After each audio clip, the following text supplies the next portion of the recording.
할렐루야. 아멘. 2025년이 밝았습니다. 우리 함께 인사해 보겠습니다. 주 안에서 강건하십시오. 그래서 2025년도 주님 안에서 우리가 은혜에 충만한 한 해가 되기를 소망합니다. 우리 여러분들의 2024년은 어떤 해였습니까? 누군가에게는 기쁨 가득 넘치는 해가 됐을 것이고, 또 누군가에게는 슬픔과 안타까운 일들이 많은 해였을 것입니다. 특별히 우리나라에서는 12월 여러 많은 어려움들이 있었습니다. 그런데 제가 2024년을 되돌아보면서 한 가지 기억나는 사건이 있었습니다. 어떤 사건이냐면, 여러분들 혹시 푸바오라는 판다를 아십니까? 네, 사진을 좀 띄워주시고요.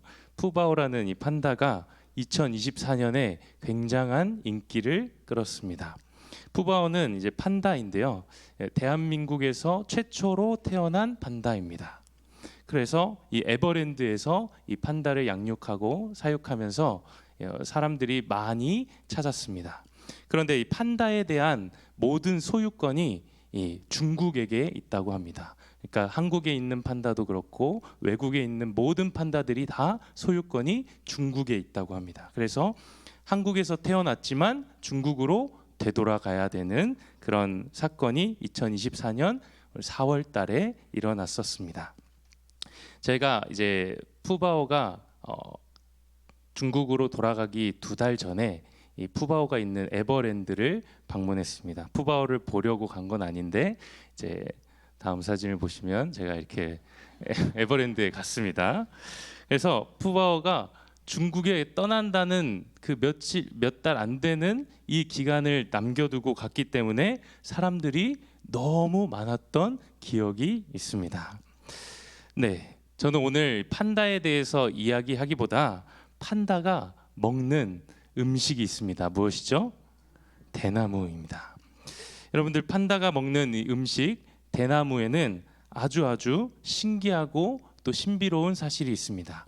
대나무의 사진을 보면은 대나무는 얇고 가느다란 줄기로 20에서 30m까지 자라날 수 있는 식물입니다. 또한 그 자라는 속도가 어마어마해서 어떤 대나무는 하루에 1m씩 자라나는 대나무도 있다고 합니다. 대나무가 이렇게 높이 자라날 수 있는 그 이유는 바로 적당한 길이마다 있는 저 마디줄이라는 것입니다. 이 매듭 때문에 대나무는 그렇게 길고 또 얇지만 길게 자라날 수 있다는 것입니다. 그동안 자라왔던 그 대나무의 모든 세월들을 정리할 수 있는 이 매듭이 대나무에게 가장 중요한 힘이었습니다. 우리의 삶도 마찬가지입니다. 이제 2025년을 준비하며 우리가 새로운 열정과 마음을 가지고 이제 달려나가기 위해서 우리가 힘써 나아가야 하는데, 이 정신없이 바쁘게 이 2025년을 준비하기보다 그 앞서 2024년을 매듭짓고 하나님께서 우리에게 주신 그 은혜와 그 사랑과 하나님께서 주시는 그 우리를 향한 그 사랑을 우리가 다시 한번 매듭 지을 때 이제 2025년을 우리가 달려나갈 수 있는 힘을 얻게 될 줄로 믿습니다. 때론 우리가 대나무와 같이 아무 시간도 아닌 것 같은 그 시간들을 통하여서 되돌아보는 은혜를 통하여서 앞으로 나아갈 수 있는 힘을 얻게 된다는 것입니다. 그래서 2025년의 시작, 우리가 지나왔던 이 2024년 한 해를 되돌아보며 또 우리 삶에 임하신 하나님의 은혜를 매듭짓는 일을 오늘 함께 나누고자 합니다. 왜냐하면 우리는 과거를 통해서 배우기 때문입니다. 우리는 과거를 통하여서 과거의 잘못과 또 과거의 잘된 일들, 과거의 모든 일들을 통하여서 우리가 앞으로 나아갈 힘을 얻을 수 있기 때문입니다. 오늘 우리가 함께 살펴볼 신명기의 말씀이 바로 그러한 말씀입니다. 신명기의 대부분의 내용은 모세가 이스라엘 백성들에게 하는 설교의 내용입니다. 그런데 신명기의 이 대부분의 내용들이 출애굽기 그리고 레위기, 민수기에 반복되었던 내용들이 신명기에 나오곤 합니다. 그래서 성경을 읽다 보면 출애굽기, 레위기, 민수기를 지났는데 신명기에 똑같은 내용들이 나오자 그 힘든 레위기를 지났는데 또 이런 민수기의 그 많은 숫자들을 지났는데 똑같은 내용들이 반복되고 있다라는 것입니다. 신명기라는 이 이름의 뜻 자체가 그렇습니다. 계명을 되풀이하여 알려주다. 그러니까 제2의 다시 한번 계명을 알려주는 책이 바로 신명기라는 것입니다. 모세는 이 새로운 땅 가나안으로 가기에 앞서 이제 이스라엘 백성들에게 그 가나안을 앞두고 있는 이스라엘 백성들에게 40년간의 그 광야 생활을 되돌아보며 하나님의 말씀을 다시 이야기하고 있습니다. 만약 이스라엘 백성들이 이러한 내용들이 정리되지 않은 채 가나안 땅으로 들어갔다면 그들은 눈앞에 있는 가나안 땅에 들어가 곧 그들의 하나님을 잊고 하나님의 말씀을 따라서 가나안을 정복하지 못했을 수도 있습니다. 이스라엘 백성들에게 새로운 땅으로 나아가기 위해서 말씀의 매듭, 그 은혜의 매듭이 필요했다는 것입니다. 오늘 본문에서 모세는 이렇게 이야기합니다. 32장 7절 말씀인데요. 우리 함께 읽겠습니다.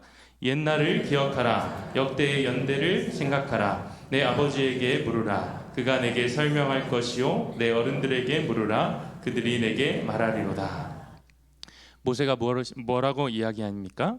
옛날을 기억하고 또 지나간 연대들, 지나간 역사들을 기억하라고 이야기합니다. 여기서 말하는 옛날과 역대의 연대는 아주 오래된 일을 지칭하는 이야기입니다. 이스라엘 백성들이 출애굽한 사건들은 물론이고 더 넘어서 하나님께서 아브라함을 부르셨던 일, 더 넘어서 하나님께서 아담을 지으신 일, 하나님께서 천지를 창조하신 그 모든 일까지 포함되어 있는 말이라는 것입니다. 그렇기에 새로운 땅을 앞둔 이스라엘 백성들이 특별히 기억해야 할 그것이 무엇인지 오늘 모세는 이야기하는데요. 오늘 우리는 이 단단한 신앙의 매듭을 짓기 위해 기억해야 할 두 가지 사실을 함께 살펴보기 원합니다. 첫 번째, 따라해 보겠습니다. 하나님의 택하심을 기억하라. 신명기에 특별히 나오는 단어가 있습니다. 바로 성민이라는 단어입니다. 신명기 7장 6절 말씀입니다. 너는 여호와 내 하나님의 성민이라. 내 하나님 여호와께서 지상 만민 중에서 너를 자기의 기업의 백성으로 택하셨나니. 신명기에서는 이스라엘 백성들을 뭐라고 표현합니까? 성민이라고 부릅니다. 하나님께서 이스라엘 백성들을 거룩하게 구별하여 선택한 민족이라는 것입니다. 그런데 여기서 자기 기업의 백성으로 택하셨다라는 이 말은 하나님께서 이스라엘 백성들을 하나님의 기업으로 곧 하나님의 소유로 택하셨다는 이야기입니다. 너는 이제 내 거야 라고 하나님의 선언이 들어있는 것입니다. 오늘 본문 말씀에서도 이스라엘 백성들을 향하여 그 성민임을 이렇게 표현하고 있습니다. 8절과 9절 말씀입니다. 지극히 높으신 자가 민족들에게 기업을 주실 때에 인종을 나누실 때에 이스라엘 자손의 수요대로 백성들의 경계를 정하셨다. 여호와의 분깃은 자기 백성이라. 야곱은 그가 택하신 기업이로다. 아멘. 8절 말씀을 다시 보시면 이스라엘 자손의 수요대로 백성들의 경계를 정하셨다 이야기합니다. 이 말은 하나님께서 구원의 역사, 하나님의 구속사를 이루시는 그 일 가운데에 이스라엘 백성들을 하나님의 마음에, 하나님의 계획에 염두에 두셨다라는 말입니다. 그렇게 하나님의 창조의 때부터 그리고 바벨론 사건으로 모든 민족들이 흩어지는 사건 가운데에서도 하나님께서는 이스라엘 백성들을 마음에 염두에 두셨다는 겁니다. 태초부터 예수 그리스도께서 구원을 이루시는 그 모든 구원의 역사에 하나님은 이스라엘을 마음에 두시고 마음에 품으셨다는 것입니다. 그렇기에 열방을 다스리는 하나님의 그 통치가 누구를 중심으로 나타납니까? 이스라엘 백성들을 중심으로 나타납니다. 오늘 모세는 이스라엘 백성들에게 너희가 하나님의 성민, 하나님의 거룩한 백성인 것을 기억하라 말씀합니다. 그런데 여러분들, 실제로 이스라엘 백성들이 하나님의 성민이라고 불릴 만한 삶을 살았습니까? 이스라엘 백성들은 광야 40년 동안 한마디로 불평과 원망의 시간을 보냈습니다. 하나님을 신뢰하기보다 자기 마음대로, 자기 기분에 내키는 대로 살아왔던 시간이었습니다. 이들의 행실은 결코 하나님의 거룩한 백성이라, 하나님의 성민이라 불릴 수 없음에도 불구하고 모세는 하나님의 성민이라는 사실, 너희가 하나님의 거룩한 백성이라는 사실을 기억하라 말씀하고 있다는 것입니다. 이것은 우리의 삶에도 마찬가지로 적용됩니다. 우리는 예수 그리스도를 믿음으로 하나님의 자녀가 되었습니다. 하나님께서는 죽을 수밖에 없는 우리를 택하시고 구원하시고 거룩하게 구별하셨습니다. 그러나 우리는 끊임없이 하나님의 말씀을 거역하고 하나님의 말씀에 반하여 살아갈 때가 많다는 것입니다. 그럼에도 우리가 하나님의 자녀임을 기억하라 말씀합니다.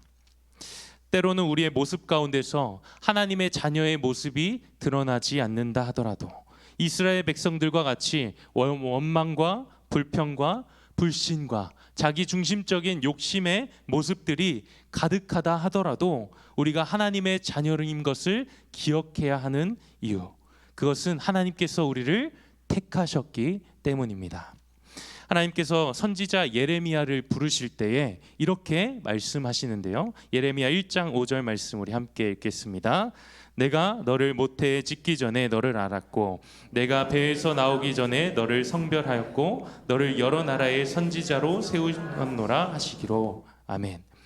이미 예레미야 선지자가 태어나기 전부터, 어머니의 뱃속에서 잉태되기 전부터 하나님께서는 그를 아셨다 말합니다. 그리고 그를 거룩하게 구별하셨고 하나님의 말씀을 전할 선지자로 하나님께서 세우셨다 이야기합니다. 또 에베소서 1장 11절에서 바울은 이렇게 이야기합니다. 우리 함께 읽겠습니다. 모든 일을 그의 뜻의 결정대로 일하시는 이의 계획을 따라 우리가 예정을 입어 그 안에서 기업이 되었으니. 우리가 하나님의 기업이 되었다 이야기합니다. 하나님의 뜻과 계획에, 그 예정을 따라서 우리가 하나님의 소유가 되었다는 것입니다. 마치 하나님께서 이스라엘 민족을 택하셔서 열방 가운데서 하나님의 섭리를 나타내셨던 것 같이 오늘날 하나님께서는 우리를 통하여, 교회를 통하여서 하나님의 구원의 은혜를 이 열방 가운데에 나타내고자 하신다는 것입니다. 그렇게 우리는 하나님이 일하시는 통로라는 사실을 기억해야 합니다. 하나님이 우리를 통하여서 일하실 수 있는 이유는 단 한 가지입니다. 우리가 잘나서도 아니고 우리가 하나님께 더 신실해서도 아니고 하나님께서 우리를 택하셨기 때문입니다. 그 은혜 때문에 우리가 하나님을 비추는, 하나님의 그 구원의 은혜를 전하는 통로가 된다는 것입니다. 그렇게 우리가 2025년 하나님의 말씀으로 매일매일 새로워지기를 소망합니다. 그래서 우리가 하나님의 말씀을 매일 묵상하며 큐티를 통하여서 하나님의 말씀을 곱씹고 내 삶에 그 말씀들을 적용하며 우리가 하나님의 은혜로부터, 택하심으로부터 세워졌음을 기억하며 매일을 살아가시는 우리 모든 성도님들 되시기를 축복합니다. 우리 두 번째 기억해야 할 사실은 따라해 보겠습니다. 하나님의 돌보심을 기억하라. 우리 10절 말씀인데요. 여호와께서 그를 황무지에서 짐승이 부르짖는 광야에서 만나시고 호위하시며 보호하시며 자기의 눈동자같이 지키셨도다. 아멘. 하나님께서 이스라엘 백성들을 이 광야에서 신실하게 돌보셨음을 기억하라고 이야기합니다. 이 짧은 한 구절 말씀에 무려 4개의 동사가 사용되고 있습니다. 만나시고 호위하시며 보호하시며 지키셨도다. 여기서 만나시고라는 이 말은 무슨 뜻이냐 하면 찾아오셨다라는 말입니다. 하나님께서 이스라엘 백성들을 구원하실 뿐만 아니라 그들을 택하셔서 애굽에서 구원하셨을 뿐만 아니라 하나님께서 그들을 광야 가운데에 찾아오셨다라고 이야기합니다. 하나님은 친히 이스라엘 백성들을 찾아오셔서 호위하시고 보호하시고 지키시는 하나님이십니다. 들짐승들 가운데서 이들이 광야의 40년간의 세월을 살아갈 수 있었던 이유, 그들이 추위와 더위 가운데서 죽지 않았을 수 있던 그 이유, 그들이 굶주리지 않고 목마르지 않을 수 있었던 이유는 바로 하나님께서 그들을 찾아가셔서 호위하시고 보호하시고 지키시는 돌보심의 은혜가 있었기 때문입니다. 오늘 모세는 이스라엘 백성들에게 이 사실을 기억하라 말씀합니다. 하나님의 백성인 우리도 마찬가지입니다. 오늘 우리가 숨을 쉬며 살아가는 것, 우리가 이 자리 가운데서 하나님을 예배할 수 있는 것, 또 하나님이 주신 그 일들을 우리가 감당해낼 수 있는 그 모든 것은 하나님께서 우리에게 찾아오시고 보호하시고 호위하시며 지키시는 그 돌보심의 은혜 때문입니다. 그런데 때로는 우리가 이 돌보다라는 말을 오해하기도 합니다. 하나님이 나의 인생을 나를 돌보신다고 하시는데 내 인생은 왜 이렇게 안 풀리지? 나는 왜 아직도 이 모양 이 꼴이지? 다른 사람들은 행복한 것 같은데 나는 왜 내 삶은 어렵기만 하지? 하나님이 정말 나를 돌보고 계신 것인가 의심할 때가 많다는 것입니다. 그런데 우리가 돌보다라는 이 개념을 자세히 생각해 보면 돌보는 것은 지키고 보호하는 것을 넘어서는 개념의 단어입니다. 여러분들 아이를 키울 때, 아이를 돌볼 때 아이가 다치지 않게 안전하게 잘 보호하는 것은 아주 중요한 일이죠. 그런데 지키고 보호하는 것만이 돌보는 것은 아닙니다. 때로는 어려운 상황 가운데 아이를 그대로 내버려 두어야 하는 때가 있습니다. 아이가 할 줄 모른다고 해서 바로바로 아이를 도와주면 그 아이는 결국 나중에 아무것도 할 수 없는 아이가 되고 맙니다. 모든 아이들은 부모에게 혼나면서 자라가게 되어 있는 것입니다. 혼을 내는 방식이 각자가 다른 것이지 이 세상에 태어나서 한 번도 부모에게 혼나보지 않은 자식이 없을 것입니다. 돌보다라는 말은 아이가 다치지 않게 아이가 안전하고 건강하게 자라날 수 있도록 보호한다라는 의미가 있지만 더 나아가서 올바르게 똑바로 자라날 수 있도록 그 책임을 다하는 아이를 성장시키는 의미가 있다라는 것입니다. 제가 대학생활 때 전 태국에서 이제 대학 생활을 했는데요. 이제 교회에서 한 간증을 듣게 되었습니다. 그래서 그 간증 가운데서 제게 들었던 생각이 무엇이냐? 내 인생 너무 편한 것 같은데 나는 저 사람의 인생에 비해서 나는 너무나도 편하게 신앙생활을 했구나. 이런 마음이 드는 것입니다. 그래서 바로 기도했습니다. 하나님, 광야와 같은 그런 나의 삶을 허락하여 주세요. 하나님, 제 삶이 좀 광야와 같이 하나님을 독단적으로 만날 수 있는 그 시간들을 주시옵소서. 괜히 기도했다 생각했습니다.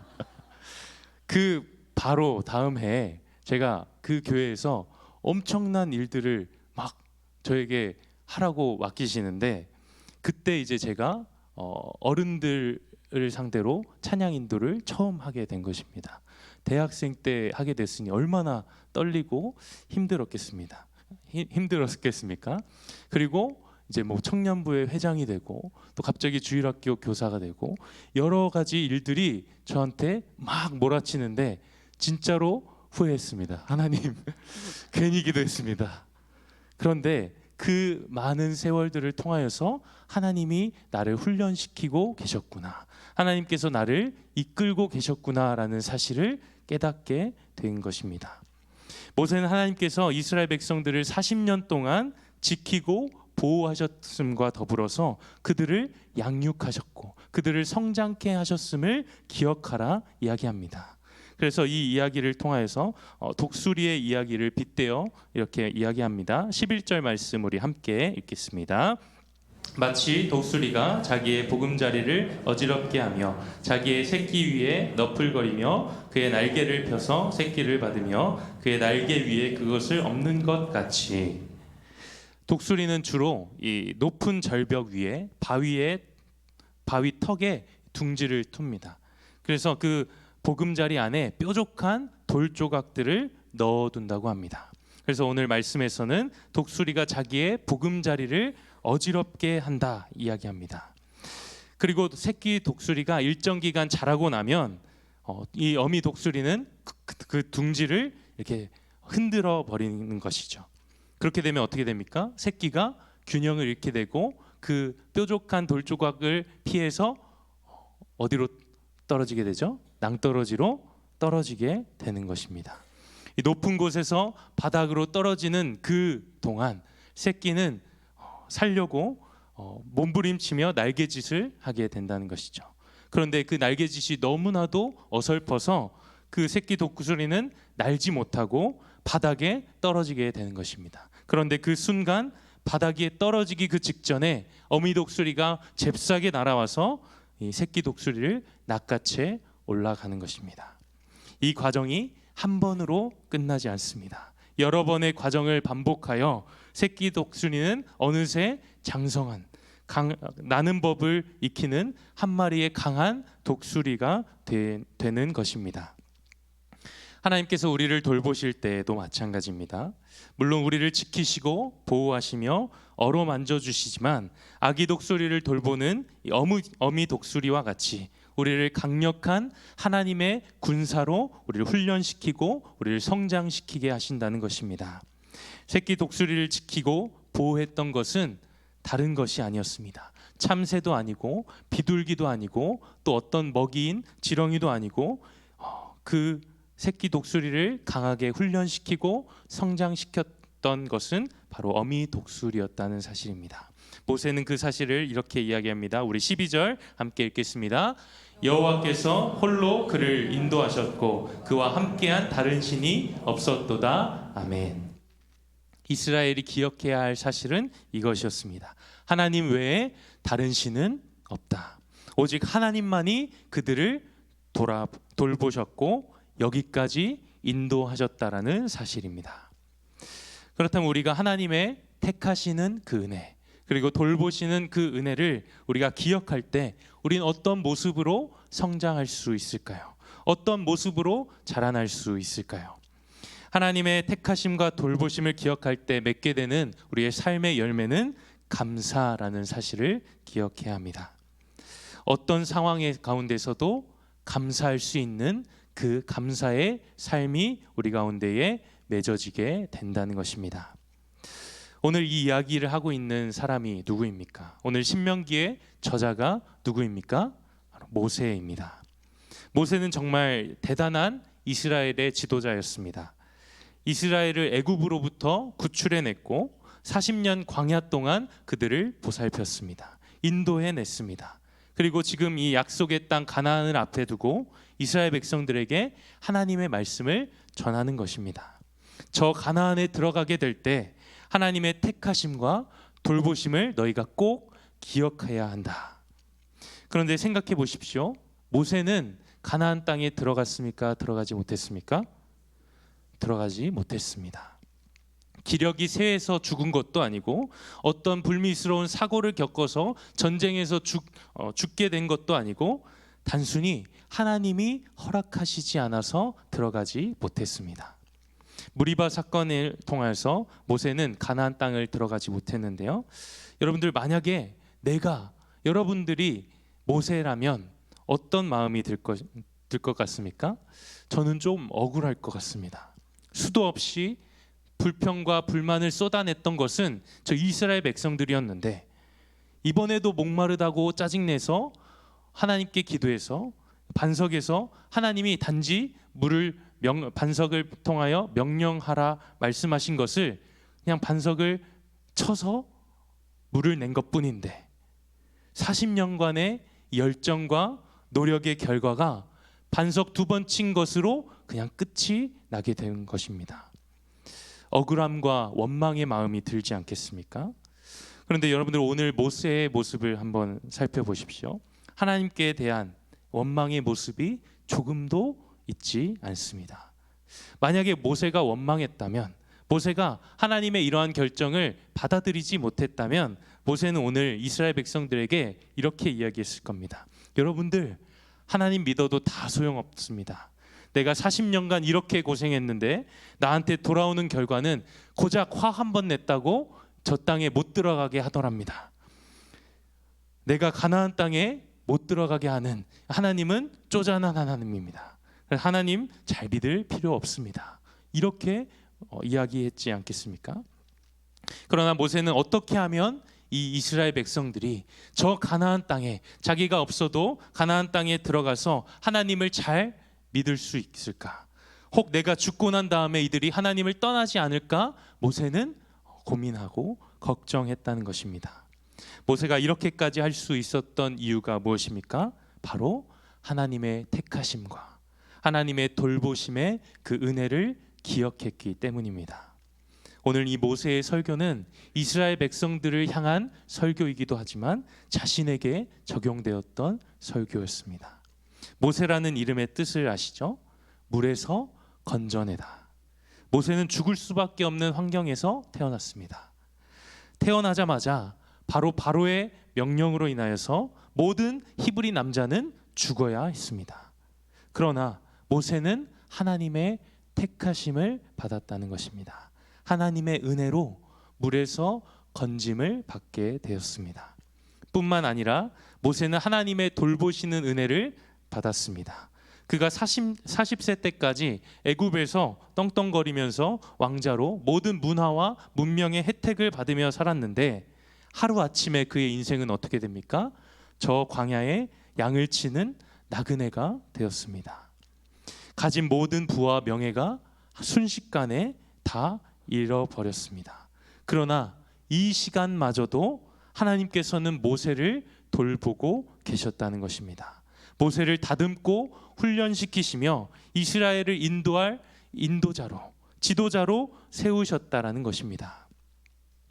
가나안 땅에 들어갈 수 없었던 이 모세가 하나님의 백성들, 이스라엘 백성들을 향하여서 너희는 하나님의 택하심의 은혜 그리고 돌보심의 은혜를 기억하라 이야기하는 것은 자신이 그 택하심의 은혜를 받았고 자신이 그 하나님의 돌보심의 은혜를 받은 자였기 때문입니다. 그래서 오늘 모세는 이스라엘 백성들에게 감사함으로 말할 수 있었던 것입니다. 하나님을 기억하라 말할 수 있었던 것입니다. 여러분들 2024년은 어떤 한 해였습니까? 또 앞으로 여러분들이 소망하는 2025년은 어떤 한 해가 되기를 원하십니까? 2025년이 하나님의 은혜 앞에 감사하는 여러분들의 한 해가 되기를 소망합니다. 어떤 상황 가운데서도 하나님의 택하심과 하나님의 돌보시는 그 은혜를 기억하며 살아가기를 소망합니다.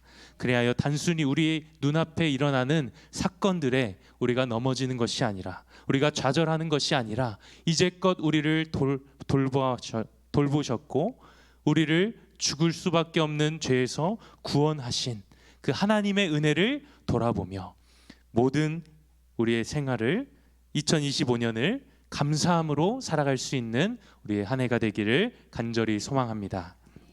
시간 함께 찬양하며 결단하기를 소망하는데요. 우리 에베네셀 하나님 함께 찬양하며 나가겠습니다.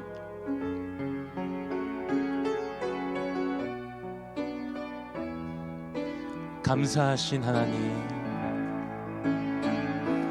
감사하신 하나님, 에베네셀 하나님,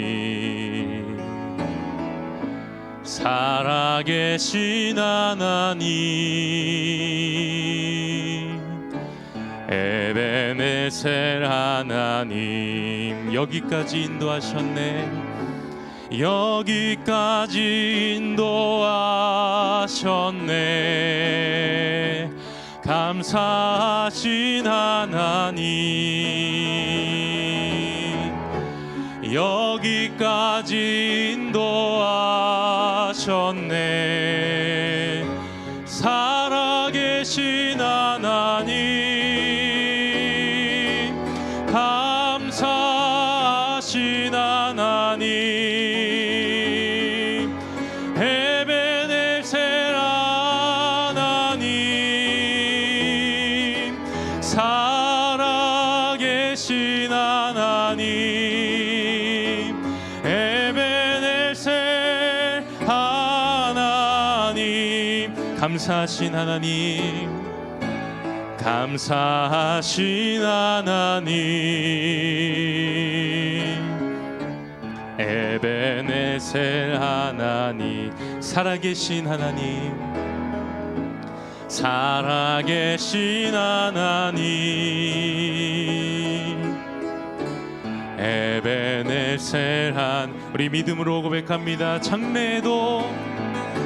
장래에도 인도하시리 감사하신 하나님 장래에도 인도하시리 장래에도 인도하시리 살아계신 하나님 감사하신 하나님 감사하신 하나님 에베네셀 하나님 살아계신 하나님 에베네셀 우리 두 손 들고 함께 고백하길 소망합니다. 감사하신 하나님 감사하신 하나님 에베네셀 하나님 살아계신 하나님 에베네셀 하나님 우리 지나온 모든 세월을 돌이켜보며 우리의 모든 것이 하나님의 은혜였음을 고백하기 원합니다.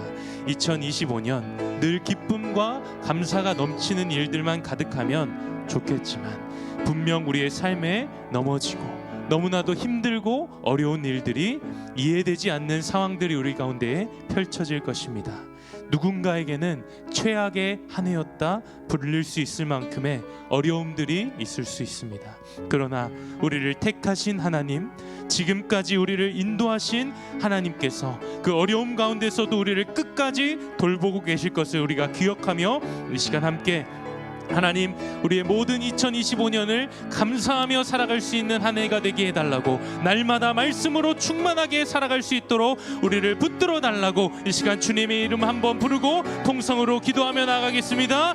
주여 하나님 아버지 우리의 살아온 세월들을 돌이켜볼 때에 모든 것이 하나님의 은혜였음을 고백하며 살아갑니다. 우리를 택하신 주님의 은혜를 기억합니다. 죽을 수밖에 없는 우리를 태초부터 창세 전부터 우리를 기억하시고 우리를 부르신 하나님의 그 은혜를 우리가 날마다 기억하며 살아가게 하여 주시옵소서. 때로는 넘어지고 힘들고 어려운 상황 가운데서도 우리를 이끄시는 주님을 붙들고 살아갈 수 있도록 인도하여 주시옵소서.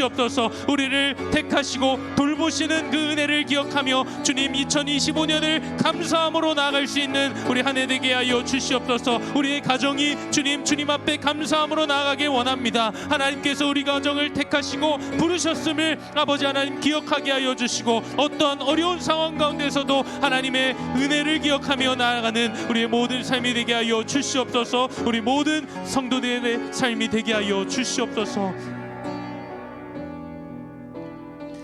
하나님 아버지 감사합니다.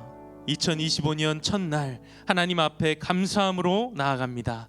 날마다 말씀으로 충만하여 죽을 수밖에 없는 우리를 택하신 그 은혜를 기억하며 살아가게 하여 주시옵소서. 어렵고 힘든 상황을 마주할 때마다 우리의 마음이 낙심할 때마다 우리를 성장시키시는 하나님의 돌보심을 기억하며 감사하는 2025년 되게 하여 주시옵소서. 예수님의 이름으로 기도합니다. 아멘.